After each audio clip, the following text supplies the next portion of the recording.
Mai amfani da wannan dama mu bunƙasa aikin noma a jihar Kano. Babu shakka wannan minista yana da kishin noma, kuma dole ne mu bashi haɗin kai mu ga hanyoyin da zai tallafa mana, hanyoyin kuma da jiha za ta tallafa domin mu tabbata cewa masu noman kayan aikin gona daban-daban sun yi fice kuma sun samu albarkacin wannan aiki. Saboda haka muna gode muku kwarai da gaske, muna fata wannan biki da aka shirya Allah ya sa mashi albarka. Kuma akwai littafi da aka kaddamar na kan noman gyaɗa, wanda yake ba wai noman gyaɗan kawai ake nufi ba, ana nufin duk kayan noma da ake nomawa ya kamata a ɗauke su da muhimmanci kwarai da gaske, kuma a yi su akan ilimi, akan sani. Noma awon igiya ba zai yiwu ba yanzu, dole sai da ilimi. Mai wannan littafi ya yi nazari sosai da sosai, kuma masu noman gyaɗa an ba da ilimi sosai da sosai akan noman gyaɗa.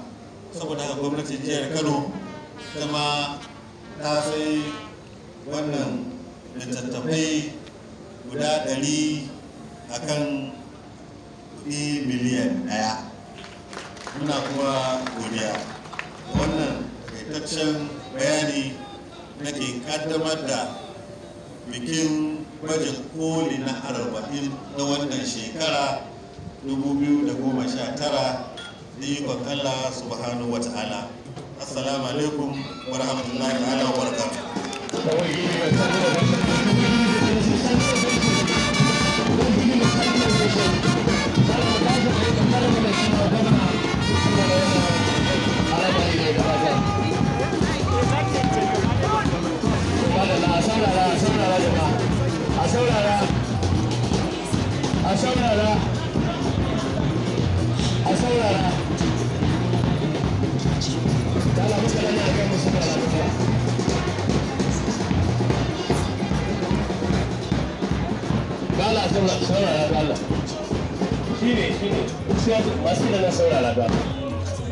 Your Excellency, distinguished ladies and gentlemen, DJ, hold on, DJ!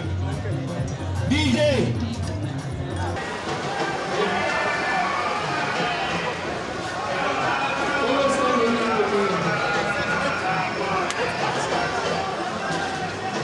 Your Excellency, stand in number for saying, in a representative level.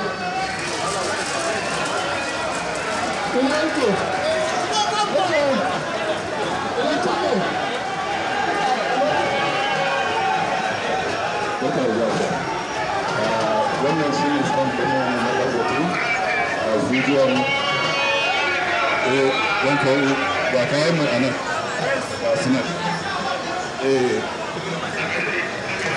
A nan muna da akwai ziza milik wacce muke yi ta huda ce, nan ga sukari ga ɗangote ga magi ga siminti can kuma mun bashi a baya.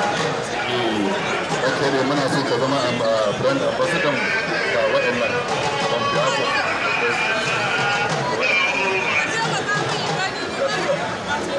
yes sir.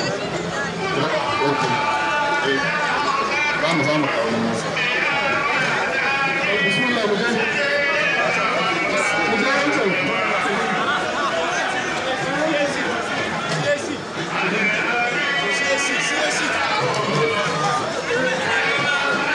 Ina wani kalma?